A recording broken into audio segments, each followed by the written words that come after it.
Phoenix is not only the coolest Valorant character with the best voice lines and drippiest character model, but he also has the highest wasted potential as an agent. In this video we'll explore why this champ has only a 1% pick rate in Radiant, what Riot should do to make him the face of Valorant, and why Phoenix had the biggest downfall. I'm Kimmy, the manliest man with a girl's name, and make sure you watch till the end for the no BS, straight to the point experience. But before we dive in, we need to discuss why Phoenix is considered by many the coolest and highest potential agent in the game. First and foremost, I don't know if you had the chance to play Valorant during the release or in episodes 1 and 2, but the majority of us older folks had Phoenix as our first main agent. Back then everybody fought over Phoenix, he had the drip, the utilities were familiar from games like CS, and nothing was overly complicated. His ult was cool, basically giving you a chance to die for free with no real consequences. The problem is that Phoenix is the same as he was in episode 1. Not much has changed, especially compared to other agents like Chamber, Yoru and others. As people learned the game and got better with different agents, something as simple as Phoenix became too boring and easy for 90% of the players. This leads us to the main reason for his downfall. This agent barely had any buffs or even a rework since the game came out. It's not that Phoenix got worse as an agent,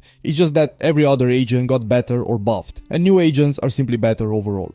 Sure, Phoenix has the flash, but Yoru has a better flash and can also escape fights with his abilities. Clove has a similar ult with much better utilities. If you need a wall, you can pick Viper, and Phoenix's Molotov, which gives you a heal, is just a weaker Brimstone ability that doesn't help him much. So you kind of get the idea why he's not picked at the high level. There is nothing Phoenix does better than any other agent that is meta at the moment. This guy is a duelist but lacks the abilities you need as a duelist. He has zero mobility, zero escape possibilities, and his fragging spells are non-existent. So what do we need to make him meta again, and not only the coolest agent but also the most played? First, they should rework his wall and replace it with a mobility or escape spell similar to Yoru's. Then rework his ult to give him some invulnerability for 1 second after returning to his starting point so he doesn't get insta-killed by someone camping there. Or remove the animation after he returns. No one wants to see that. Make his Molotov larger or heal him for longer. As it stands, Phoenix is one of the worst agents in the game with the highest potential to be the best one if Riot actually cared about it. In my opinion, since the game doesn't have a ton of agents yet, they should balance the pick rate among agents. There shouldn't even be a meta. We can talk about metas when we have 50 plus agents, but right now, it just shows a lack of interest. But if you're looking to choose a main that's still decently easy to play and understand, sure, you can play Phoenix. He has a 1% pick rate in Radiant, but a 51% win rate. Of course, that's not the same win rate as in the lower ranks, but if you play one agent very well, you can easily get to Radiant. Don't get me wrong, the problem is it will take you much longer and be harder than if you play, let's say, Reyna or Yoru. So I also want to know your opinion. What would you change about Phoenix? Do you think he is undervalued at the moment, or do you